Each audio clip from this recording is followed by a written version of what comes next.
to KCAL 9 News at 9, and we're streaming on CBSN Los Angeles. I'm Juan Fernandez. And I'm Pat Harvey. A dire warning from the United Nations on the issue of climate change. Tonight, the UN Secretary General said the world is digging its own grave.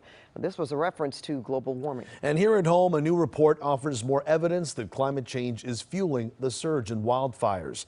KCAL 9 political reporter Tom Wade joins us now with more local reaction and analysis to this, Tom. Yeah, fair to say they did not sugarcoat this at all today. It was pretty intense. World leaders say we are facing a climate catastrophe if the world does not come together and act soon. And here at home, more confirmation of our reality. Wildfires are intensifying because of climate change. We're standing at an inflection point in world history. President Biden overseas warning world leaders of dire consequences if decisive action on climate change is not taken. Will we act? Will we do what is necessary? Will we seize the enormous opportunity before us? Or will we condemn future generations to suffer? Countries from across the globe facing the climate crisis, each in their own ways. We've come here today to say, try harder. Over 2 million of my fellow Kenyans are facing climate-related starvation. Delegations from 200 nations gathered in Glasgow, Scotland to strategize. Noticeably missing were two of the Earth's biggest polluters, China and Russia. Together, those countries and India account for more than half of the world's emissions. And 6 years ago in Paris, commitments that were set have faltered. The plan then was to zero out global carbon emissions by mid-century. But as of now, they are still rising. I guess I shouldn't apologize, but I do apologize for the fact the United States in the last administration pulled out of the Paris Accords and put us sort of behind the 8 ball.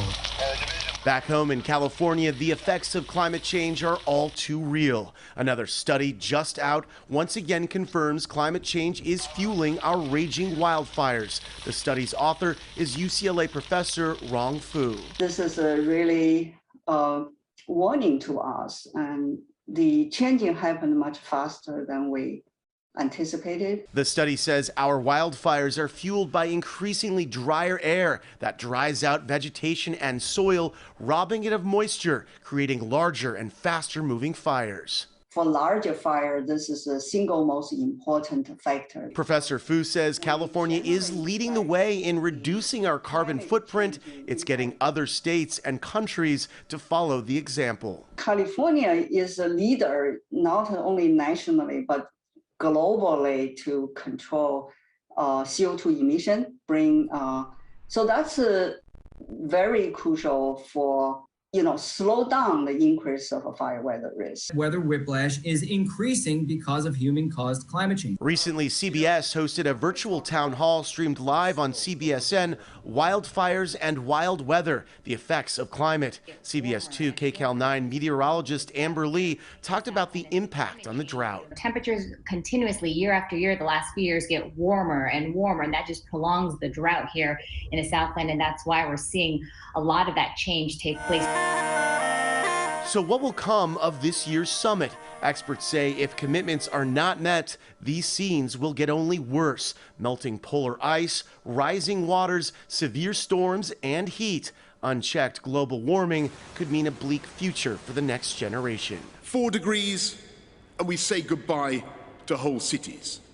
Miami, Alexandria, Shanghai, all lost beneath the waves. While pushing for environmental reforms, Mr. Biden is also urging OPEC countries to step up oil production, saying it's a temporary fix, he insists, as Americans face spiking gas prices. Pat, back to you. All right. Thanks so much.